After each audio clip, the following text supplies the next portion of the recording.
Je vais commencer donc par la présentation de ma structure, l'ALEC, l'Agence locale de l'énergie et du climat. Hop.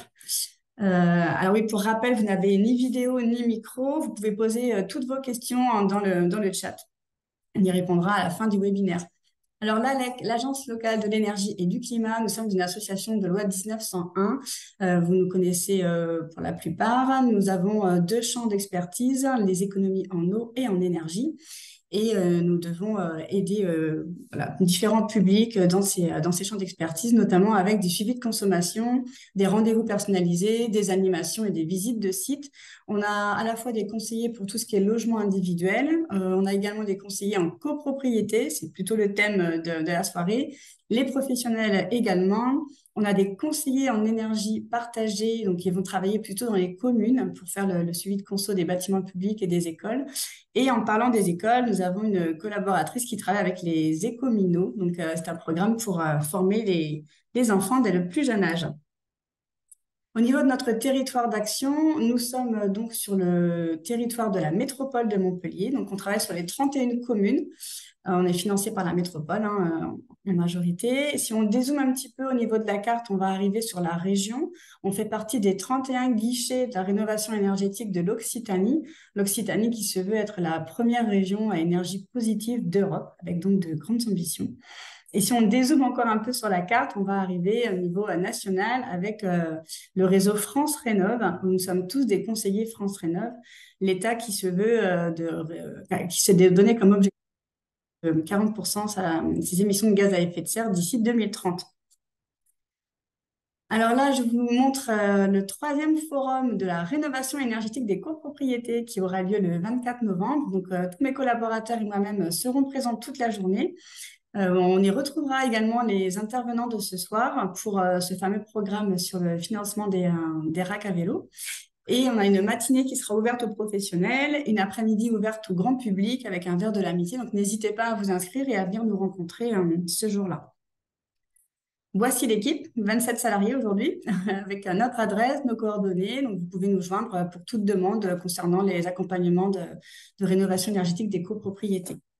Aujourd'hui, on va élargir un petit peu autour de la rénovation énergétique, puisqu'on a beaucoup de questions sur le compostage, la végétalisation, les vélos. Donc, on va essayer un peu d'être les relais sur d'autres acteurs du territoire. Et aujourd'hui, c'est plus de place pour le vélo et partout. Donc, on a trois intervenants avec nous ce soir. On a François Masselot qui sera l'intervenant de la FUB, la Fédération des usagers de la bicyclette, pour le programme Alvéole Plus et qui accompagne les entreprises vers la mobilité décarbonée. On aura également Célia Corneille, qui est cofondatrice et associée du bureau d'études Comdeal, spécialisée sur les enjeux de la mobilité et climat, conseillère dans le cadre du programme Alvéole Plus et basée à Montpellier. Et nous terminerons avec Clémence Langlois, qui est coordinatrice dans l'association du Vieux Biclou et qui fait la promotion de l'écomobilité et qui essaye de faire en sorte qu'il y ait des vélos un peu partout. Alors, je vais changer de présentation. Hop, ici. Et ça va être donc à vous, François, de commencer. Hop, je vais faire ça. Est-ce que vous pouvez toujours me confirmer si c'est bon au niveau du partage? Hop, voilà.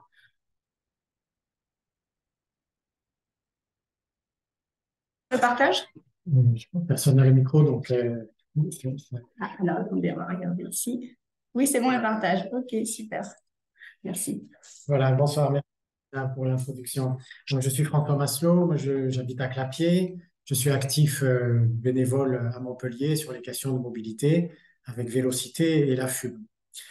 Euh, donc, la présentation qui vient présente le programme Alvéole Plus, qui s'adresse en particulier depuis il a été précédé par Alvéole et Alvéole 2. Alvéole Plus, c'est le troisième volet, troisième évolution de ce programme. Donc, Alvéole Plus s'adresse aux copropriétés privées, ce qui n'était pas le cas auparavant. Donc, c'est un programme des certificats d'économie d'énergie, ou C2E, que vous connaissez dans les copropriétés, parce que ces programmes, habituellement, accompagnent les questions de rénovation énergétique. Et il y a également des programmes qui sont centrés sur la mobilité. Et Alvéole Plus est un de ces programmes financés par C2E. Si on peut préciser un point important, C2E n'est pas un financement public, c'est un financement par les certificats d'économie d'énergie, donc qui est institué depuis la loi de énergie de 2005, par laquelle les distributeurs d'énergie doivent contribuer à 2% de leur chiffre de vente à ce fonds qui est réutilisé pour financer donc l'aide à la transition sous diverses formes, hein, sur les bâtiments, sur la mobilité, sur les changements de comportement et sur d'autres sujets. C'est important de le dire parce que c'est une application de, enfin, c'est finalement les énergies fossiles qui financent ces programmes. Et donc, c'est éthiquement une bonne chose. C'est pas l'argent du contribuable. Donc, de la même façon qu'il y a des programmes pour la rénovation énergétique, il y a ce programme pour la mobilité qui est cofinancé. Ce programme, c'est de financer 100 000 places de vélos sécurisés pour lutter contre le vol et pour développer l'usage du vélo, et en particulier développer le report modal, c'est-à-dire utiliser le vélo à la place de la voiture. Et le cœur du dispositif, c'est cet élément-là central, c'est donc le cofinancement des stationnements. Le stationnement est accompagné par un conseil à la maîtrise d'ouvrage euh, qui vient en amont, qui est totalement financé, donc qui est gratuit du point de vue des bénéficiaires et qui vise à accompagner près de 3000 bénéficiaires dans l'élaboration de leur projet de stationnement. Donc il s'agit de répondre sous forme de conseils et d'accompagnement, c'est-à-dire en fait comment on va faire, comment dimensionner les équipements de stationnement vélo, où les mettre, qu'est-ce qui est approprié, adéquat de faire dans telle et telle situation. Et donc je souligne que ce conseil est totalement gratuit. Et puis la troisième partie du programme, c'est une formation, c'est un programme de formation, mais qui ne s'applique pas aux copropriétés privées. Il s'applique uniquement au logement social, donc des publics moins favorisés. Et puis, il s'applique également aux établissements d'enseignement, typiquement collège, lycée. Donc, on ne va pas beaucoup développer, mais il s'agit d'aider à ce qu'on appelle la remise en selle ou enfin, voilà, permettre aux gens qui savent faire du vélo, mais qui ne savent pas circuler ou qui n'ont pas fait de vélo depuis longtemps, qui ont une certaine appréhension, ou on peut résumer, qui n'osent pas, à simplement leur redonner confiance, puis les éléments et les astuces pour se déplacer à vélo de façon efficace. Donc, les bénéficiaires éligibles au programme Alvéole Plus sont de différents types, et on voit en surligné là, les deux derniers, qui sont ceux qui ont été introduits dans le dernier volet de programme Alvéole. Donc, traditionnellement, il y a l'espace et les sites publics, donc qui sont principalement gérés par les mairies et les collectivités, donc les communautés de communes, les intercommunalités. Il y a comme cible des bénéficiaires éligibles les gares et les pôles d'intermodalité, où la notion de stationnement vélo est évidente, le besoin est évident. Il y a l'habitat social, qui était déjà dans Alvéole. Il y a également les établissements d'enseignement et les écoles. Et donc sont nouveaux les copropriétés privées et les espaces pour les livreurs à vélo, ou les plateformes de logistique dites du dernier kilomètre. Voilà pour les bénéficiaires. Donc, en tant que copropriété privée, une fois que vous êtes inscrit sur la plateforme et intégré au dispositif, vous pouvez bénéficier de deux types d'accompagnement. Donc, l'accompagnement dont on a parlé précédemment, le conseil, il est fourni sous deux formes, la forme express ou la forme approfondie. La forme express, voilà, on la développe maintenant. Donc, dans la forme express, enfin, dans cet accompagnement, il s'agit de cerner les objectifs, les modalités et les ressources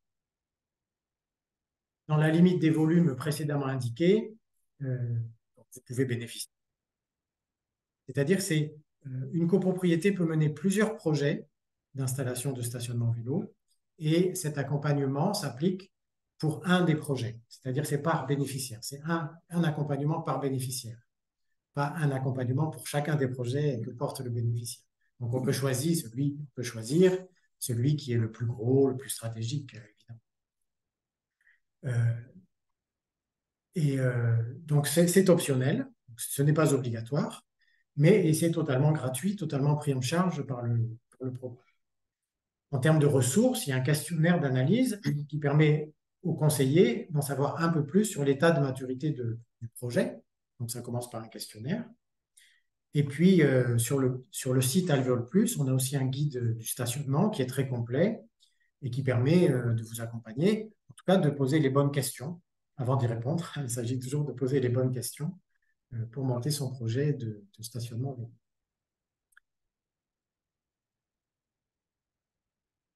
On va chercher à répondre aux questions de la localisation optimale et de la volumétrie adéquate, c'est-à-dire combien de stationnements vélo il faut, combien d'espace pour les vélos spéciaux, vélos cargo, triporteurs, de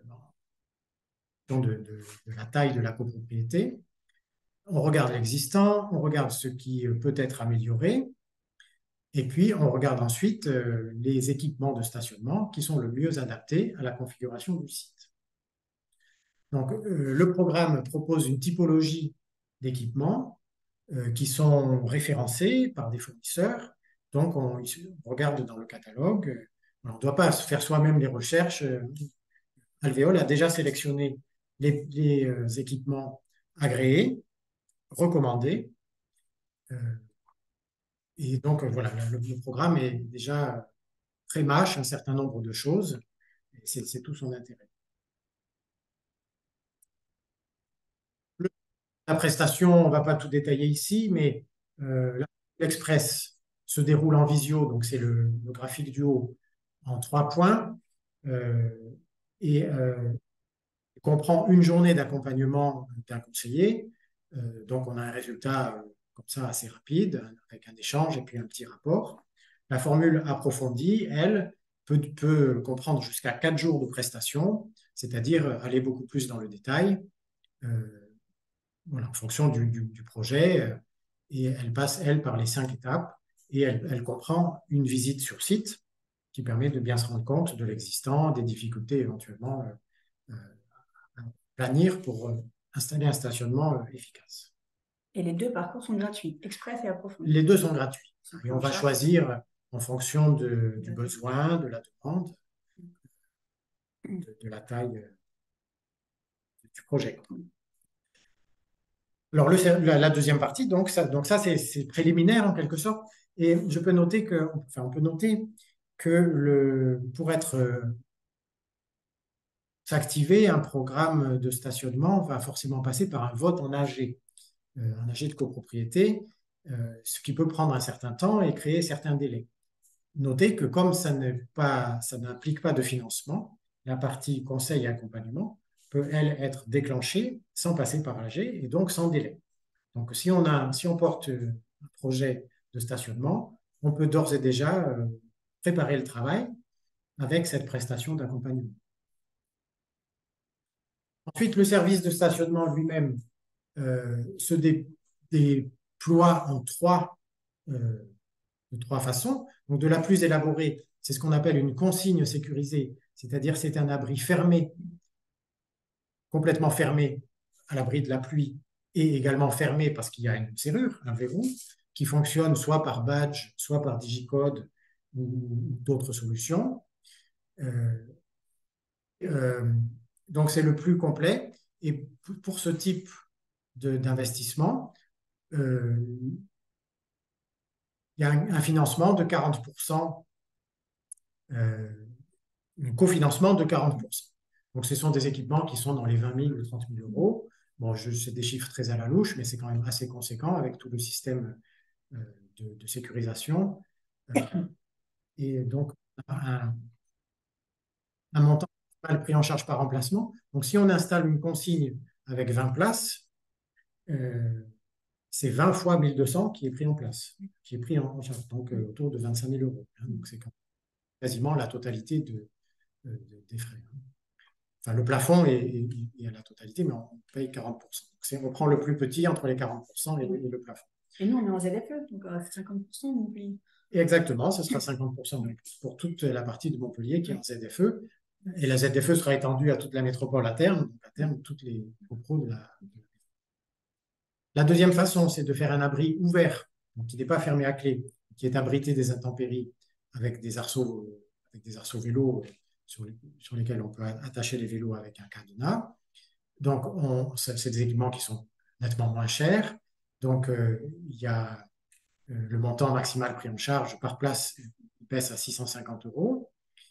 Et puis, également, les attaches, les arceaux, un arceau unique, c'est 80 euros, le montant maximum le prix en charge par arceau. Et donc, les fournisseurs, on a un catalogue, c'est ça? Un syndic doit forcément faire appel au catalogue qui est dans le programme Alvéole. Il ne peut pas aller chercher un artisan sur les pages jaunes ou. Non, c'est ça. Pour que le cofinancement soit valable, il faut passer il faut commander la prestation Via par le catalogue. Et en fait, il n'y a que des avantages à ça, puisque les fournisseurs sont agréés, c'est-à-dire on vérifie qu'ils proposent des produits qui sont standards et aussi qui font un bon travail, c'est-à-dire que ce sont des gens fiables, qui ont un historique, des références, et on n'a donc pas de risque financièrement à travailler avec eux par rapport à un prépa, par exemple. D'accord, un multiservice ou autre. Donc, on parle bien de financement par emplacement. Donc, un arceau vélo, ça compte pour 2 emplacements, puisqu'on met un vélo de chaque côté. Donc, le financement est très généreux. Typiquement, on finance vraiment la moitié réelle. Donc, si on a une dépense de 30 000 euros pour installer une consigne fermée, le programme financera vraiment 15 000, la moitié. Donc, c'est tout à fait substantiel.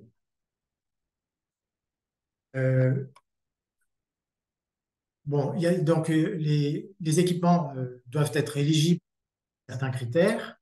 Il y a ici sur la diapo les critères principaux. C'est-à-dire que, évidemment, un local vélo qu'on installerait au 2e sous-sol ou dans une cave avec escalier, c'est pas évidemment fonctionnel, donc ce ne serait pas éligible comme équipement. Je donne un contre-exemple ici. Mais donc il faut qu'il soit visible et signalé, il faut qu'il soit proche de la porte d'entrée, qu'il soit vers un long parcours pour y aller, il faut qu'il soit accessible à vélo, en tenant compte qu'aujourd'hui, avec les vélos électriques et les vélos cargo, on peut avoir souvent des vélos qui font 15, 20 ou 25 kilos, donc on ne peut pas leur faire passer des marches facilement, par exemple. Et en fait, même pour des dames, ou des gens qui ne sont pas très costauds, femmes ou hommes d'ailleurs, personnes âgées, déjà déplacer à la main un vélo électrique, c'est déjà quelque chose qui peut être compliqué. Donc passer des trottoirs, des marches, c'est quelque chose qu'on évite absolument. Il faut que ce soit séparé des véhicules motorisés. Il faut qu'il soit sécurisé, donc fermé, spacieux et fonctionnel. On connaît les parkings vélos, tous les vélos des enfants. Et il faut dépiler, jouer à Tetris pour sortir. Il faut que ce soit éclairé, abrité. Bon, bref, le bon sens. Il est évident que si on finance, et surtout de façon généreuse, c'est pour des équipements de qualité, qui soient fonctionnels, qui rendent un vrai service. Donc ça, c'est pour le site, l'implantation du stationnement vélo. Si on regarde les équipements de plus près, donc il faut que ce soit un arceau de ce type-là, où on peut attacher le vélo en 2 points. Donc par exemple, les pinces-roues ou les râteliers vélo ne sont pas éligibles comme équipement sécurisé. Il faut que le vélo soit stable. Il ne faut pas que, par exemple, quand on met un bébé sur le porte-bébé, s'il est appuyé sur un arceau vélo comme ça, c'est stable. Sur un pince-roue, il y a souvent des accidents et des chutes. Il faut que ce soit compatible avec tous les types de vélos. Il faut que ce soit résistant et solide à l'épreuve du temps, pas qu'on puisse les démonter facilement, évidemment. Il faut que ce soit fixé au sol, au mur ou au bâti. Voilà, donc c'est le bon sens sur la qualité des équipements. Ensuite, le parcours en tant que bénéficiaire. Alors, on a ici un jeu de loi en 12 cases qui paraît compliqué de premier abord. En réalité, c'est plus simple que ça ne paraît. Et à partir du moment où vous vous inscrivez dans Alvéole Plus, vous le faites sur une plateforme. Vous êtes bénéficiaire et vous travaillez avec cette plateforme. Et la plateforme vous guide d'étape en étape, du début à la fin. Donc, c'est finalement assez simple. Euh, à chaque étape, on est orienté comme sur un site de e-commerce, hein. On choisit ses articles, on met son panier, puis on paye. Là, c'est pareil, on prépare son projet, on l'exécute, on choisit les fournisseurs, des prestations, on les paye, et puis ensuite on demande. Il y a un élément important concernant l'inscription, donc c'est bien au syndic, au conseil syndical de s'inscrire, puisque c'est lui le bénéficiaire. C'est lui qui va faire la dépense d'investissement. C'est donc lui qui va toucher la prime. Ça, c'est pour des questions légales, évidemment. Donc, avec l'aide du numéro RNC, les attestations de mise à jour habituelles. Et ensuite, le syndicat des copropriétaires peut directement sur la plateforme, en choisissant ou non l'accompagnement, ensuite, il va suivre son pas. Donc, des documents ressources sont disponibles sur la plateforme. Il y a des questions fréquentes. Donc, évidemment, tout le monde passe à peu près par les mêmes questions ou difficultés. Donc, on peut consulter ça aussi avancé. Voilà, je peux juste ajouter une chose. C'est un principe de subvention ou de prime, c'est-à-dire que le versement est effectué une fois que la prestation a été réalisée. Donc, on demande par exemple les factures acquittées avec une preuve de paiement. On demande une photo des installations réalisées pour vérifier qu'elles sont conformes et qu'elles sont effectivement réalisées. Et donc, à partir du moment où le projet est fait, eh bien, on demande le versement de la prime et ça intervient un peu de temps après. Merci beaucoup, c'était très intéressant. Je vais arrêter le partage et je vais vous donner la parole. Célia, où êtes-vous? Hop, vous êtes là, c'est bon. Vous pouvez réactiver votre micro. Bonjour. Parfait. Eh bien, voilà, Célia, à vous de nous présenter du coup les retours d'expérience et de expliquer aux conseils syndicaux et aux copropriétaires présents comment faire appel à vos services pour rentrer dans ce programme-là. C'est à vous. Hop. Alors, est-ce que vous voyez mon écran? Non, pas encore. Oui, ça arrive. Oui, super. Ouais, c'est bon, super. Alors, bonjour à toutes et à tous. Donc, moi, je suis Célia Corneille, je suis conseillère dans le cadre du programme Alvéole Plus et donc, je suis basée à Montpellier. Et j'ai eu l'occasion de conseiller quelques copropriétés qui se trouvaient toutes être à Montpellier. Donc, c'est un peu un hasard. Et j'en ai pas eu encore qui m'aient contacté en dehors de Montpellier. Donc, on est bien en ZFE avec un financement à 50% du projet qui sera retenu.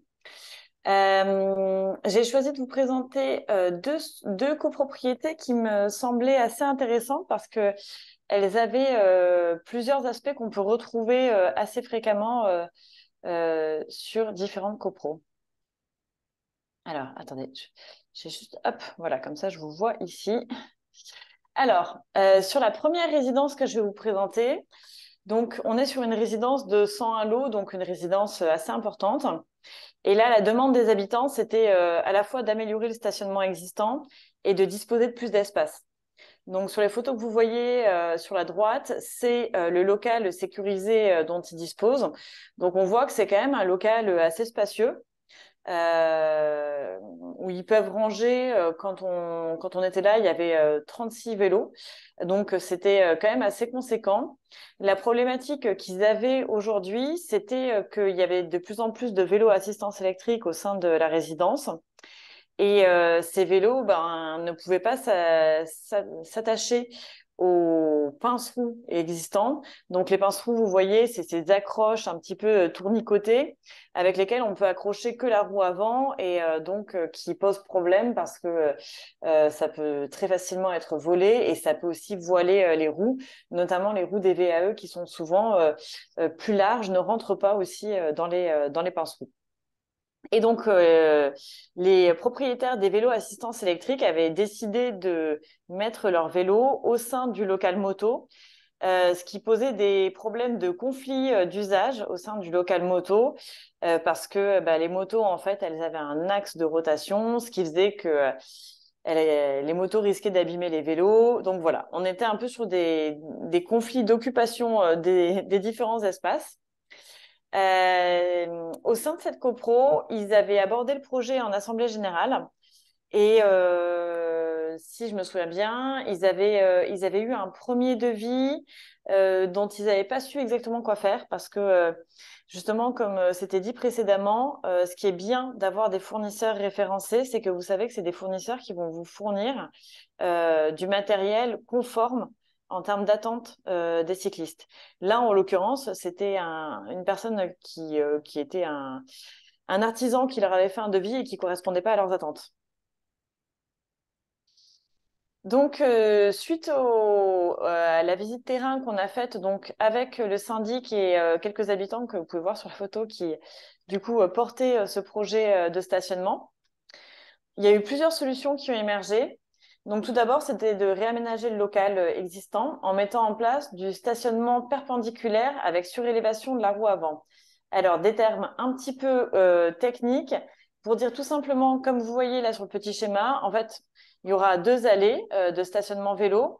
Et le fait de surélever la roue avant, là, comme vous voyez ici, ça permet en fait de ranger plus de vélos et donc de maximiser l'espace. Donc, c'est une solution qui est souvent retenue au sein des espaces qu'on aménage parce qu'en fait, on réussit voilà, vraiment à caser un nombre maximum de vélos dans un espace le plus contraint possible. Et donc, vous voyez, là, on atteignait 22 places. Donc, c'est moins que ce qu'il y avait auparavant avec des pinces-roues. Et donc, ça, il faut le savoir. Hein, si vous avez un local aujourd'hui où il y a des pinces-roues, quand on met des arceaux, on va perdre un certain nombre de stationnements, mais on va gagner clairement en qualité. Donc, l'allée centrale, elle va être un peu plus étroite que ce qui est préconisé, donc 163 cm, mais ça permet quand même largement de stationner son vélo facilement. Et donc, pour un budget estimé de 2 650 €. Donc là, quand on a la possibilité de réaménager un local existant, c'est vraiment la solution la plus rentable parce qu'en fait, c'est juste mettre en place des arceaux. Donc, pour vous dire, un arceau, on estime ça à 240 € environ, hors taxe par arceau. Donc, ça fait 2 emplacements. Donc, c'est assez peu onéreux pour une solution qui va vraiment améliorer le stationnement en termes de qualité dans un espace. La vigilance que j'ai faite sur ce réaménagement du local, ils ne souhaitaient pas l'envisager aujourd'hui, mais c'est qu'il n'y avait pas de stationnement pour des vélos grand gabarit, donc des vélos cargo, des triporteurs. Vous avez pu le voir, je pense être constaté au quotidien, il y a de plus en plus de ce type de vélo. Et donc, voilà, je pense qu'à terme, c'est un besoin auquel ils devront faire face et pour lequel, pour l'instant, en tout cas, ils n'ont pas souhaité répondre. Sur les vélos spécifiques, vous voyez voilà, là, le schéma de ce type de vélo. Donc, en fait, là, s'ils souhaitaient mettre en place un emplacement pour un vélo grand gabarit, il aurait fallu retirer l'un des arceaux. Donc, on perd 2 places de stationnement d'un vélo classique. Et si possible, mettre ce type de stationnement en début, enfin voilà, à l'entrée du local, parce que c'est des vélos qui sont forcément plus grands. Et donc, pour la rotation, c'est un peu plus complexe pour les faire rentrer au sein d'un local. Donc ça, c'était la première solution. Ensuite, ils ont envisagé d'autres options. C'était la création d'une consigne sécurisée. Et pour cette consigne sécurisée, ils ont envisagé 2 emplacements. Donc, vous voyez, ils bénéficient de pas mal de places de parking. Donc, ils étaient prêts à convertir 2 places que vous voyez ici, là, près du local EDF. Donc, eux, ils étaient prêts à faire 2 places. Donc, s'ils convertissaient 2 places, ils pouvaient faire 8 emplacements en vélo. Donc, selon soit en épi, donc en épi, c'est comme vous voyez là sur ce schéma, soit perpendiculaire avec surélévation de la roue avant, donc c'est le schéma qu'on a vu précédemment. Et donc là, on était, disons, aux alentours de 10 000 € pour cette consigne 8 places. Moi, je leur ai conseillé, s'ils pouvaient, de prendre 3 places, parce que là, 3 places de parking. Là, on passait directement à 16 emplacements vélo. Donc, en fait, 2 places, ça restreint tout de suite l'espace. Avec 3 places, on pouvait vraiment maximiser. Et avec 3 places, on peut aussi se permettre d'avoir du stationnement double niveau. Donc ça, vous l'avez peut-être déjà vu dans des gares, notamment, ce type de stationnement à double niveau. Donc, comme vous voyez sur la photo, même quand on est sur le niveau du dessus, en fait, on ne porte pas son vélo, mais on a un rack qui nous aide à pousser le vélo. Donc voilà, ils avaient plusieurs options. Et donc, si on est sur la consigne sécurisée 16 places, là, on est sur un budget aussi plus conséquent, entre 17 et 19 000 euros environ. Donc, pour vous dire, ces budgets, c'est des budgets vraiment type qu'on a aujourd'hui. Moi, j'ai hâte d'avoir les retours sur Montpellier des fournisseurs pour voir ce qu'ils sont prêts à proposer.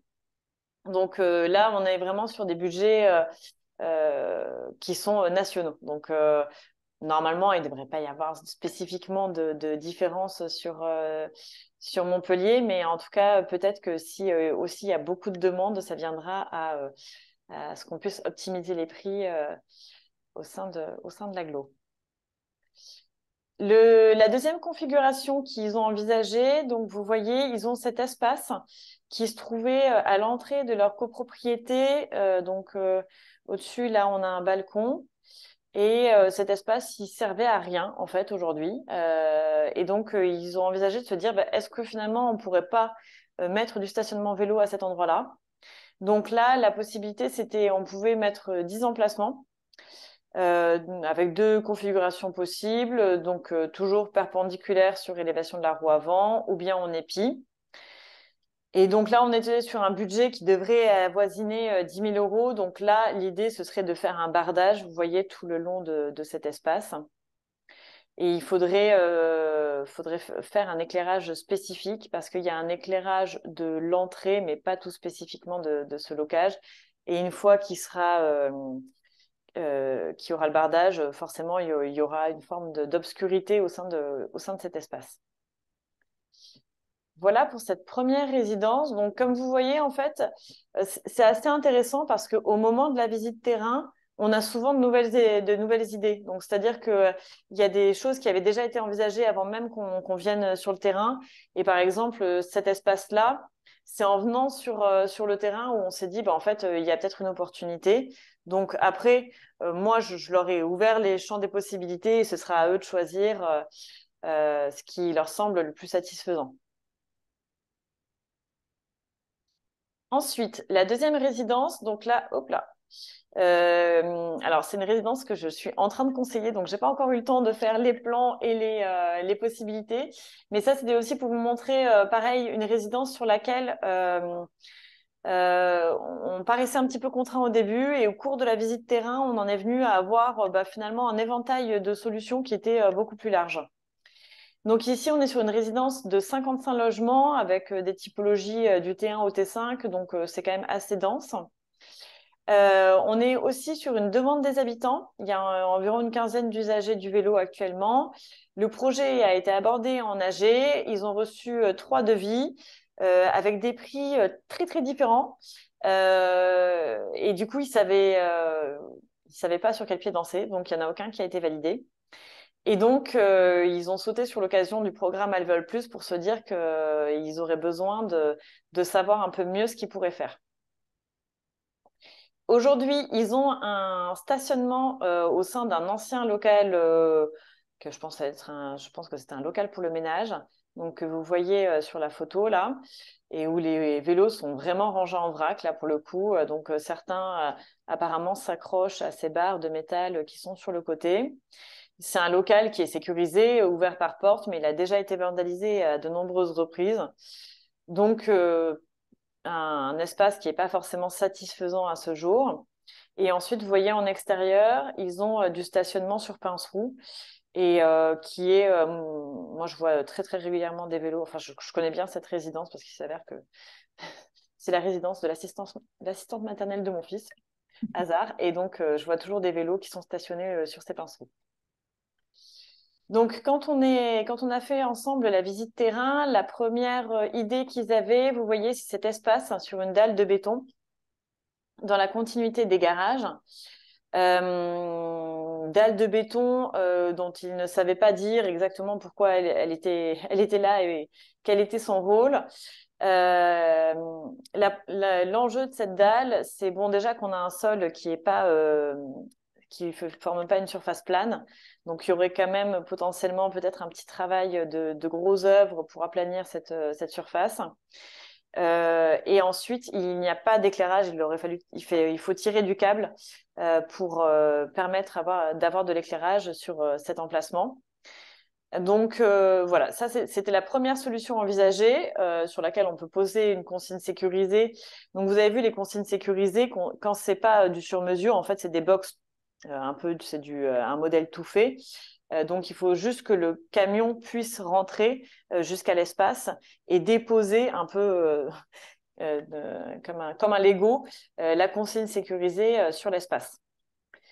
Donc, premier emplacement sur lequel on va envisager plusieurs choses, soit qu'il tire pour l'éclairage, soit qu'il tire du câble, soit éventuellement des panneaux solaires posés sur la consigne qui permettraient de venir avoir une autonomie en termes d'éclairage.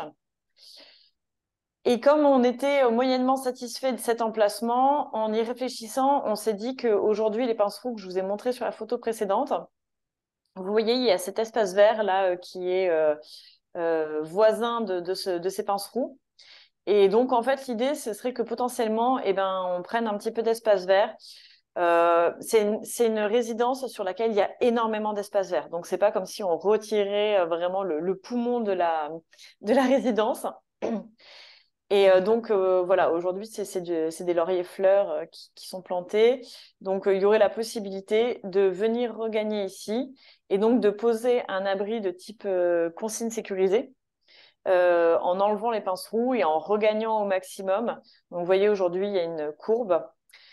Donc, ça, c'est quelque chose qui n'avait pas du tout été envisagé à la base et qui permettrait peut-être de venir faire une consigne sécurisée, peut-être sur un emplacement plus optimisé que celui-là. En tout cas, ce qui est bien, c'est que en conseil syndical, ils pourront avoir plusieurs options et ça permet un peu, disons, de décrisper la situation.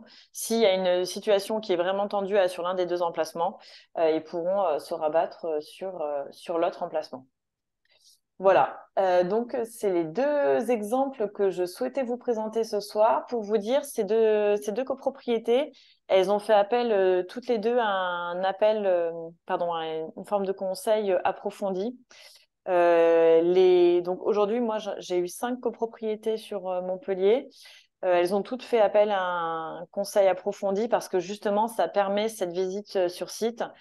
Et du coup, moi, après ces différentes expériences, je vous recommande vivement de faire ça parce qu'en fait, ça permet aussi, en plus d'investir les habitants qui sont demandeurs et qui souvent sont plutôt preneurs de cette visite terrain. Voilà, je vous remercie. Super, bah, merci à vous, c'était super intéressant. Donc là, vos coordonnées, n'hésitez pas à la contacter. Ou passer par la plateforme, hein. Du coup, je suis sur la plateforme. D'accord, Voilà. ça marche super. Ok, parfait. Eh bien, on va pouvoir faire intervenir Clémence du Vieux Biclou. Hop. Bonsoir. Alors, je vais réactiver la vidéo également. Bonsoir à tous et je vais partager mon écran. Est-ce que vous voyez bien l'écran? Ça arrive. C'est bon. C'est bon pour vous? Donc, bonsoir à tous. Donc, moi, je suis Clémence Anglois, je suis coordinatrice de l'association Le Vieux Biclou. Et l'ALEC m'a proposé de vous présenter très, très rapidement une solution pratique qui fait un peu sens qui est un peu dans la continuité là, de ce qu'on vient d'évoquer, puisque maintenant que vous avez toutes ces informations sur comment réaliser des stationnements de qualité dans vos copropriétés, vous avez peut-être besoin de faire de la place en fait dans vos locaux vélos actuels, de débarrasser vos locaux vélos actuels qui peuvent être encombrés par des vélos, ce qu'on appelle des vélos épaves ou des vélos abandonnés. Et ça tombe bien parce que nous, ça nous intéresse. Au Vieux Biclou, en fait, notre association, elle est donc on a des ateliers d'auto-réparation de vélo. Donc c'est le fait de réparer son vélo soi-même, d'apprendre à réparer son vélo soi-même. Et notre association fonctionne à partir de dons de vélos, soit de particuliers ou de copropriétés. Et ces vélos, on va s'en servir pour soit récupérer les pièces, soit les remettre en circulation, réparer les vélos pour qu'ils puissent revenir en circulation, être vendus à des prix très modestes auprès des adhérents de l'association. Donc au niveau du circuit de la collecte de vélos, je vous disais, on va avoir soit des particuliers, soit des copropriétés qui nous sollicitent.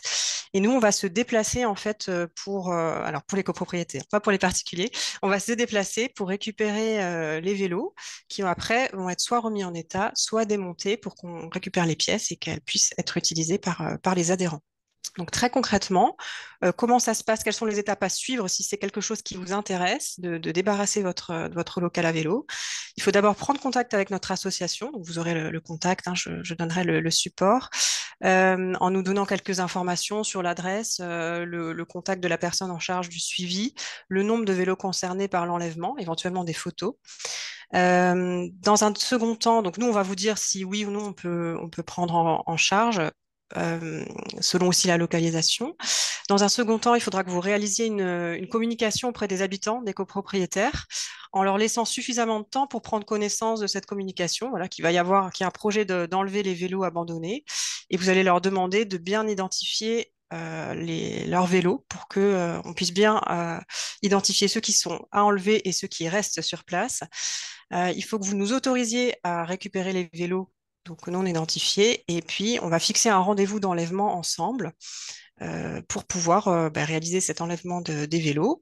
Alors nous, on est une association, on a un local qui est aussi limité en termes de place, donc si on peut pas vous répondre, si on peut pas répondre à votre demande au moment où vous nous faites la demande, on pourra aussi vous réorienter vers des associations avec qui on est partenaire, telles que Recyclez-vous, l'Esprit Rééquipe, qui vont aussi pouvoir faire ce type d'opération. Voilà ce que je voulais vous présenter ce soir, et voilà, j'espère que ça pourra, pour certains, être une information qui vous intéresse. Je pense qu'il y aura des besoins. Les vélos orphelins, les vélos épaves. C'est ça. Merci beaucoup pour cette présentation. On va regarder un petit peu les questions et puis échanger un peu si on a des questions ici. Donc là, les documents tels qu'ils sont aussi accessibles en PDF en fin de webinaire. Alors oui, oui, tout à fait. On va vous envoyer à tous par mail l'ensemble des présentations. Voilà. Donc ça, il n'y a pas de problème. Vous aurez les coordonnées, vous aurez les présentations. Il y a un rack à 2 niveaux à la gare de Sète, je crois, à droite de l'entrée sous l'arbre. Oui, je peux commenter là-dessus. Donc, la région, en tant qu'autorité organisatrice de la mobilité, a rénové certaines gares. Donc, il y a la gare de Sète, la gare de Baillargues et la gare de Lunel, qui ont été rénovées récemment. Et elles ont été équipées avec des consignes à vélo modernes et exemplaires, donc comme on les voit en Europe du Nord. Et effectivement, à Baillargues et à Lunel, Sète, je crois ce témoignage bien sûr, mais je ne la connais pas personnellement, il y a effectivement des racks à 2 niveaux. Donc quand on met son vélo en hauteur, il y a un système de vérins et de ressorts qui fait qu'on n'a quasiment pas de poids à porter. Donc on peut mettre facilement un vélo électrique, même s'il pèse 15 ou 20 kilos. Ce n'est pas du tout un problème, c'est fait vraiment ergonomique pour un usage facile. Parfait. Est-ce que, alors les documents, je crois que je ne vois pas d'autres questions dans le chat. Est-ce que ceux qui sont encore connectés veulent peut-être prendre la parole ou poser une question? Ah, on a un nouveau message là qui arrive. Bonjour, je n'ai pas eu le temps de noter les coordonnées de Alvéole Plus ou Acélia. Pouvez-vous me les redonner? Merci par avance. Alors oui, aucun problème. On va vous envoyer de toute façon tous les supports de la présentation avec les coordonnées. Donc, il n'y aura pas de problème. Vous aurez tout à l'issue. Je m'en occupe demain sans souci. Merci pour la présentation de ce dispositif incroyable. N'y a-t-il pas énormément de demandes? Quels sont les délais pour la proposition d'un audit? Alors, donc le programme est ouvert depuis pas très longtemps aux copropriétés privées. Et jusque-là, ben non, bizarrement, il n'y a pas tant de demandes que ça. En fait, ce programme C2E met pas mal de budget à disposition et bizarrement, personne n'en veut. Enfin, pas suffisamment. Le programme Alvéole 2 avait financé 17 000 places de stationnement. Et là, avec Alvéole Plus, on veut en financer 100 000. Donc, on voit que sur à peu près la même durée. Hein. Donc, on voit que en fait, la demande n'est pas au rendez-vous. Donc, on promeut, c'est un but de ce webinaire, hein, on promeut ce dispositif parce que ils sont peu demandés finalement. Alors, j'ai d'autres questions. Oui. Oui, il y en a plein là-haut. Alors, merci. Nous avons un local existant qui pourrait être utilisé comme parking à vélo, mais il faudrait faire une nouvelle porte sécurisée à faire dans le mur. Est-ce que ces travaux de bâtiment sont pris en charge aussi? Alors ça, c'est une bonne question. A priori, non. Célia qui lève la main. Peut-être je vais laisser la parole à Sylvia. Voilà. Il y a les trois modes d'intervention qui sont prévus, hein, la consigne, l'abri extérieur et les arceaux. Et les arceaux sont prévus pour être installés dans un local existant. Mais enfin, je laisse Célia compléter. Non, non, mais c'est tout à fait ça. En fait, tous les travaux qui sont au sein du local sont pris en charge, sauf les travaux de grosses œuvres type couler une dalle béton. Par contre, tout ce qui est en dehors du local n'est pas pris en charge. Alors du coup, la porte, bah là, c'est une colle pour moi parce que elle entre. Moi, je me dis qu'elle peut être prise en charge potentiellement en fait, parce que l'objectif c'est un espace sécurisé, donc ça pourrait être pris en charge. Si, alors, ce qui est important, c'est qu'en tout cas, pour que ce soit pris en charge, il faudrait que ce soit fourni par le même fournisseur des arceaux vélos. Le même Donc, devis. ouais, exactement. Oui, il faut faire un devis commun pour l'ensemble des travaux que vous allez faire. Par exemple, Célia, dans les travaux électriques que vous avez évoqués dans vos résidences, si on doit tirer une ligne électrique sur 50 mètres pour alimenter une consigne ou éclairer, ça, a priori, ce ne serait pas pris en charge. Ouais, c'est ça, exactement. C'est pas pris en charge. Ce qui est pris en charge, c'est ensuite le dispositif d'éclairage au sein de la consigne, uniquement. D'accord? Et donc, deuxième question, s'il y a un système de panneaux solaires et de batteries pour faire un éclairage donc, qui n'est pas relié au réseau, est-ce que celui-ci peut être pris en charge? Eh ben, je sais pas. J'ai posé la question récemment et j'ai pas encore la réponse. Bon, donc, on note ces réponses, hein, Oui, on tout va à fait. Oui, Ouais. et puis on les communiquera aux participants. oui, tout à fait. En mode formule approfondie, donc oui, ça j'imagine devant le cas. La formule approfondie, donc c'est l'accompagnement de 4 jours, oui, c'est pris en charge autant que l'accompagnement express. Oui. Et après, on a une question. Pourriez-vous, s'il vous plaît, réexpliquer comment, pourquoi on n'est pas obligé de passer par l'Assemblée générale? Alors oui, c'est quelque chose que j'ai dit. Donc évidemment, pour voter l'installation de stationnement vélo, c'est cofinancé, mais ça va coûter quelque chose à la copropriété, évidemment. Donc en gros, le financement, c'est 50%. Donc s'il y a une dépense de 20 000 euros, il y aura 10 000, la moitié de cofinancement, mais la copropriété va payer 10 000. Donc cette dépense-là doit bien passer en vote d'AG, comme toutes les dépenses de copropriété. En revanche, ce qui n'est pas payant, et ce qui est donc totalement gratuit, c'est la prestation d'accompagnement. Donc celle-ci peut être commandée avant que le projet soit décidé en AG, et elle peut, donc comme Célia a expliqué, dans les résidences qu'elle a en charge, regarder les besoins, l'existant, étudier les solutions, réunir des devis qui soient pertinents, qui ne soient pas des devis en l'air. On a vu, il y en a plusieurs cas et ils ne peuvent pas être utilisés en fait. Et donc, ça prépare le terrain sans devoir déclencher ça en AG et ensuite voter le budget l'année d'après. Donc, ça permet de gagner du temps. Et on a, par curiosité, qui est-ce qui finance Alvéole Plus, l'État, la région? On va expliquer. Voilà, donc je l'ai dit au début, mais je répète volontiers. Donc, c'est financé par le programme C2E, donc Certificat d'économie d'énergie. Donc, ce n'est pas de l'argent public, ce n'est pas l'argent du contribuable, c'est l'argent qui est issu d'un fonds auquel la loi de l'énergie 2005 a fixé un certain nombre de ce qu'ils appellent les obligés, qui sont des entreprises qui distribuent du carburant. Donc, par exemple, Carrefour ou Super U contribuent à ce fonds dans le sens où ils ont des stations-service et donc ils distribuent des carburants fossiles. Et puis, évidemment, l'énergie fossile, donc le gaz, le fioul domestique, toutes les entreprises qui vendent, qui distribuent ces carburants, doivent contribuer à hauteur de 2% des ventes au fond, CEE. Donc, c'est vraiment la consommation des carburants fossiles qui finance ces programmes de conversion pour faire la mobilité et des bâtiments décarbonés. C'est le principe des pollueurs-payeurs et ils donnent aussi de l'argent pour les travaux de rénovation énergétique. Hein, dans la... Voilà, on les connaît bien aussi. Voilà, mais avec plaisir. Voilà. Bon, on n'a plus de questions. Je crois qu'on a répondu à tout le monde. S'il y a encore quelques questions, n'hésitez pas. Dans tous les cas, je vous envoie la présentation, les coordonnées par email voilà, demain dans la journée. Et puis, n'hésitez pas à nous contacter à la LEC hein, si jamais vous avez une question. Voilà, vous nous envoyez un mail. On sera là pour vous répondre et pour vous réorienter vers différents acteurs. Voilà. Bah, super, tant mieux. Merci. Merci, Emmaël. Vous êtes une fidèle. Combien de résidences ont déjà mis en place des parkings? Alors, à Montpellier, difficile à dire, oui. Sur Alvéole Plus, il y a des chiffres courants, mais que le programme étant en cours, ils ne sont pas publics. Et sur Alvéole 2, qui s'adressait aux équipements dans l'espace public ou dans les écoles, il y a donc eu 17 000 places de stationnement qui ont été financées. Et là, on est au début du programme pour les copropriétés. Donc, on a déjà 5 copros voilà, qui ont consulté CEBIA sur Montpellier, mais ça va se faire, j'imagine, dans l'année. Et on a le fait qu'un garage local vélo fasse partie de 2 copros différentes. Est-ce un problème? Alors, peut-être je vais ajouter une chose avant de regarder cette question sur la question précédente. Le programme Alvéole Plus ne s'applique qu'aux résidences construites avant 2017.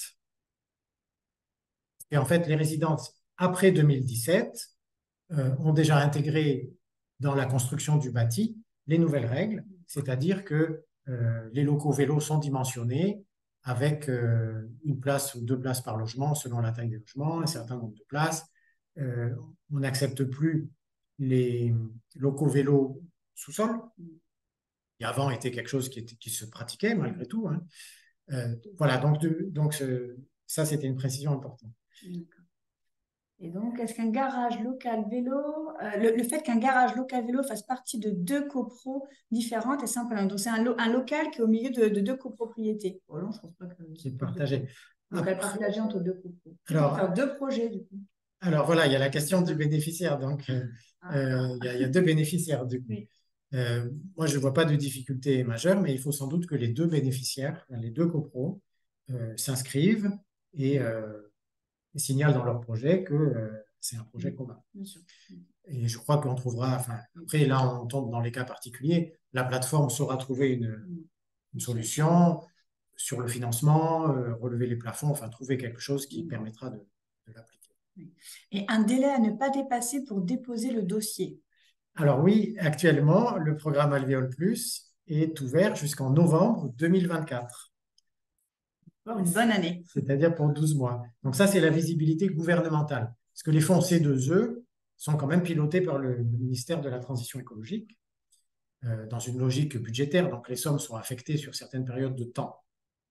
Il est probable qu'au-delà de novembre 2024, il y aura quelque chose d'autre qui va évoluer et qui va remplacer. Les aides vont continuer sans doute sous une autre forme. Mais les députés, la loi ne l'a pas décidé, donc on ne peut pas s'engager de façon certaine. Pour l'instant, c'est fin 2024 sûr, donc c'est maintenant, allez-y. Je crois qu'on a tout. En tout cas, merci beaucoup pour ce webinaire concis et très utile. Merci à vous aussi. Merci infiniment pour cette présentation synthétique et précise qui donne de l'espoir pour la transition. Et oui, on est tous acteurs de la transition. Et venez tous au forum. Hein, je vous invite à venir nous rencontrer le 24 novembre, vendredi 24 novembre. Il y aura un stand pour Alvéole et puis il y aura plein de conférences sur la rénovation énergétique, le confort d'été, les bornes de recharge et un verre de l'amitié pour la clôture. Merci à vous encore. Passez une très bonne soirée et puis à bientôt. Au revoir.